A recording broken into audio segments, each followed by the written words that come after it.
Michelle? Try telling your friend Fenner that.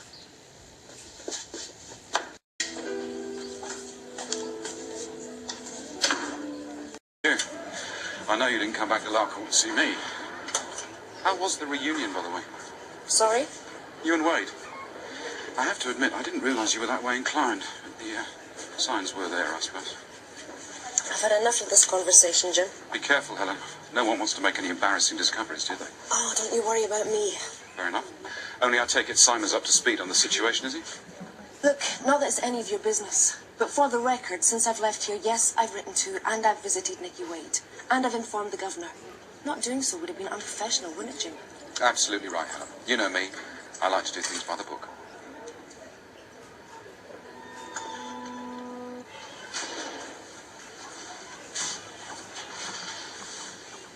Never known anyone write so much. Helps me.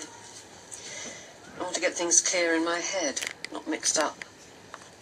And that's what the diary does? I've always kept a diary. Things make sense when you write them in your diary. Anything that makes sense of this place would be a bloody good read. When I get out of here, I want to use my notes to write a book. I intend to make sure people know what really goes on in here. This is the last place I want to think about when I get out. I don't suppose I'll have much else to occupy my time. Huh? Like that, is it? Well, there's no one really waiting for me out there. No one and nothing. No family? I left my first husband when I met Peter. Peter was a lovely man. Do you believe in soulmates, Nikki? Yeah, I think so. Someone who sees the world just the way you do.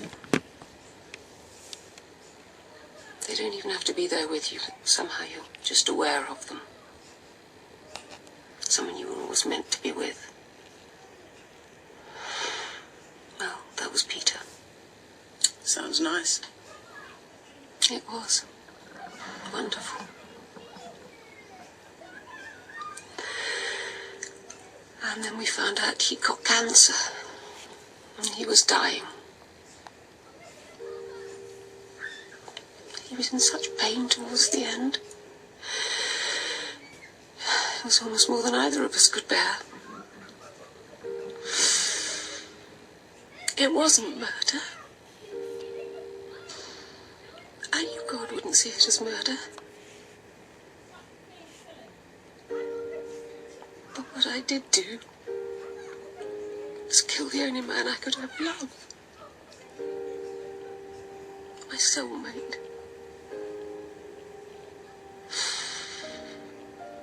And the loneliness is much more punishment than this place could ever be.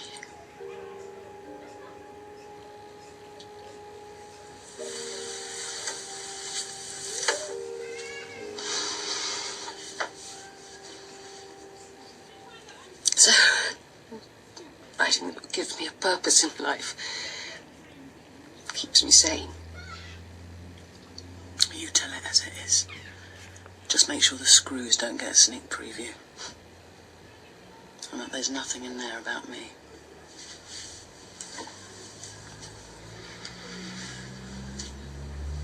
I stuck what was left of the broken bottle in his neck. He fell to his knees. He was trying to hold the blood in with his hands. Could tell straight away he didn't have a chance. There was a hell of a lot of blood. I didn't regret a single drop of it. He tried asking me to help him, stupid bastard. I phoned the police then. While we waited, I told him why I stabbed him. He knew anyway, of course he did, but I told him anyway. He tried to rape Patricia.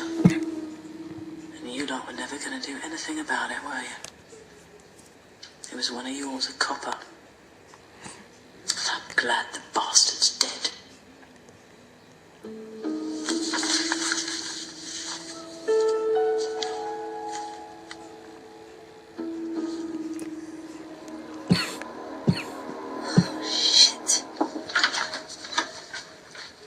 Burning the midnight oil already. Just got loads to get up to speed on. I wondered if you fancied a drink. But if you're busy. Never too busy for that.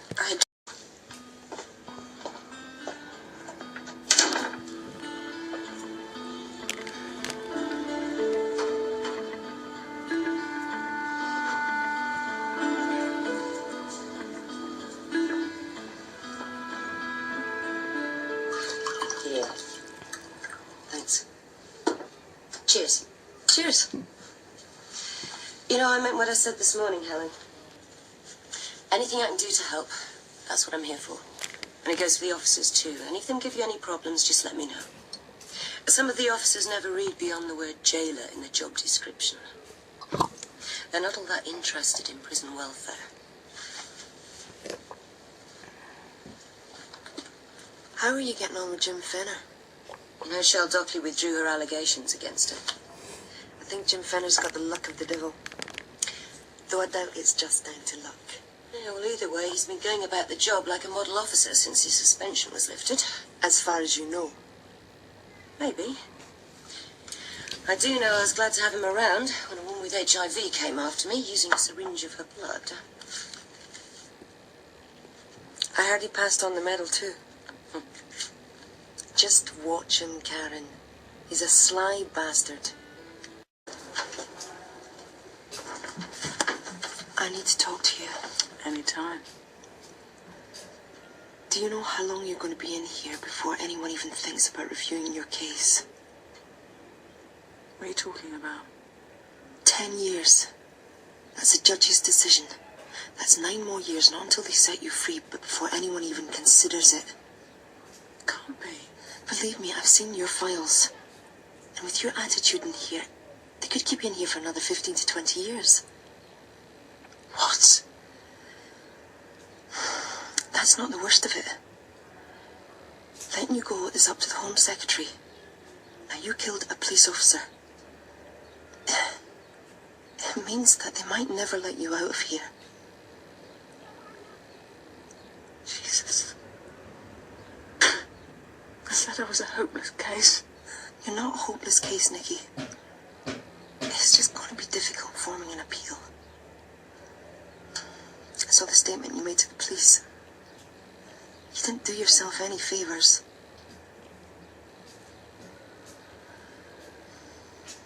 The judge said it was cold-blooded murder. Is he right? Is that what you are, a cold-blooded killer? No, of course I'm not.